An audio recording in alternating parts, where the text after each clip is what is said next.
Learn Excel from Mr. Excel Podcast, episode 2407. Text join is great. When are they going to give us text split?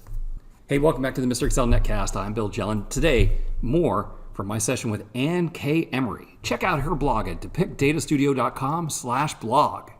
Let's get started. We talked about some of your favorite features of Excel.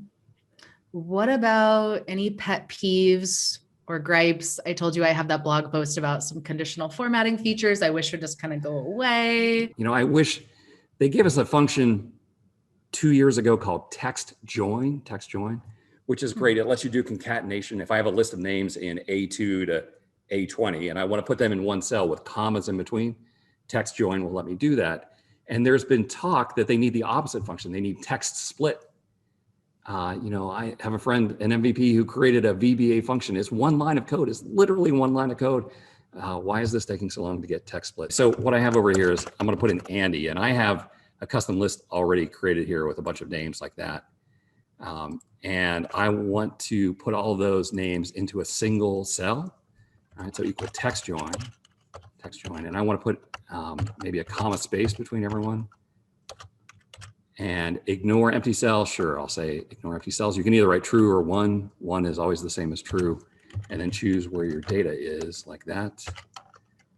And what I get is Andy, Barb, Chris, Diane, Ed, Flo. But now let's make it a little bit more powerful. So we'll do something like this. So equal if the rand is less than 0.5, and they're coming. So yes, otherwise no.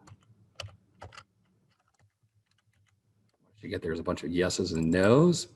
All right, here's an awesome little trick. I need to convert those formulas to values.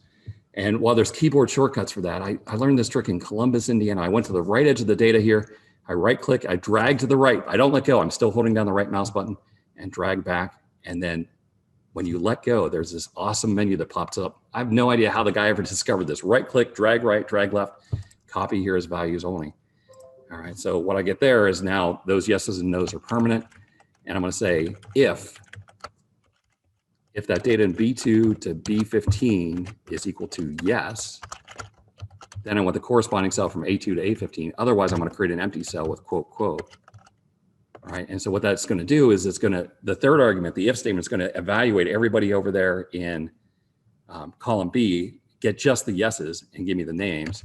And so now I get Andy, Barb, but not Chris and Diane, Ed, Flo, and so on. And then if I would change Chris from no to yes, you'll see that they show up there in that, in that list. All right. So that's a great way to take data and put it like this. But now what I really want is I want text split. I want to be able to take that and break it out into a column or something like that. And of course I can do it with text to columns, but I want a formula to do that. Like how many names are there?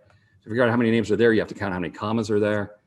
I don't know. I would love to be able to just break that into an array and then do a count A or something like that, rather than have to do a length. It's just terrible. You'd have to do the length and then take the commas out and then do another length, compare the two, add one because there's no comma after the last person. It's just ugly.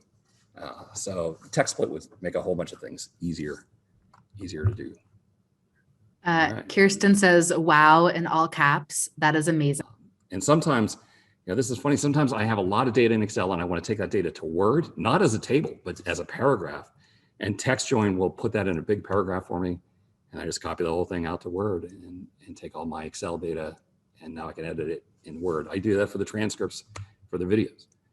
That comes down in a file that ends up in Excel and I want it in Word. And that's just a beautiful way to get it together.